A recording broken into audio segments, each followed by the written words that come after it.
So guys, tapos na ang aming training at ako na lang nandito at nag-uusap pa sila. Kalbong-kalbo na ako guys. So ano ba yan? At pasalamat lang talaga ako at nakakapag-training pa ako dahil talaga naman pag wala ang training ay medyo lagi akong matamlay. At maganda talaga yung bang nakakahalo-halo ka sa mga bata pa. Kami lang ni Hubi ang matanda dito sa training. Meron ding over 50 pero kami talaga ang pinakamatanda at may pinakamabata. Pero okay lang yan guys makipag training sa mga young ones kasi makikita mo talaga kung kaya mo pa, kung hanggang saan na lang ang kaya mo, kung pwede pa ba sa iyo yung sport na to. Pero okay lang para sa akin dahil kung wala ito ay siguro ewan ko na lang masyadong iba talaga pag marami kang nakakasama sa pag-training kasi parang motivation mo na rin yon. At kung minsan kung ikaw lang, meron din naman talagang tao na gusto lang na isa lang siya lang mag-training at gano'n. Pero para sa akin ay mas maganda talaga yung sama-sama kami, lalo na yung mga anak ko pag nandito.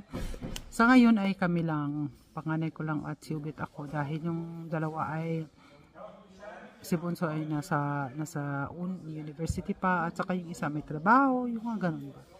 Pero guys, sa totoo lang no, kung wala itong training namin, ewan ko lang kasi medyo mahina na siguro ako. Iba talaga yung bang may nakakasama kang mag-training, kasi hindi na talaga natin mapagkaila yung tumatanda na tayo. Siyempre, ibang-iba na. Pag bata ka pa, maganda pa yung skin. Maganda pang kung ano-ano pa man, guys. Ewan ko, guys. Nag-talk-talk lang ako ngayon, guys. Dahil sila ay nag-talk-talk doon sa likod. Kaya ako hindi rin, Kaya sabi kong ganun ay magsalita din ako dito kahit paano. Para makita rin na hindi nyo nga lang ako nakitang nag-training kanina pero ako kasi nag-video. Pero sinabi ko lang guys, rin ako. Naki-training syempre. Salamat guys. Iba talaga guys pag mayroon tayong grupo o nagti-training at ganon ba. Parang nadadala yung motivation mo sa sarili mo, sa katawan mo.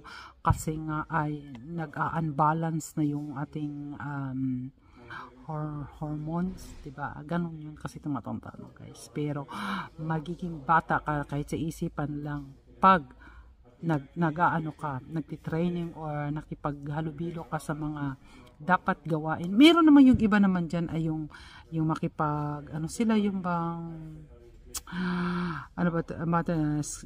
skiing or whatever, kahit guys, kahit basta't nakakapag sa inyo yung bang ma-motivate ang inyong sarili. So, thank you for watching. Bye-bye. Magbihis na ako at ako'y basang-basa na.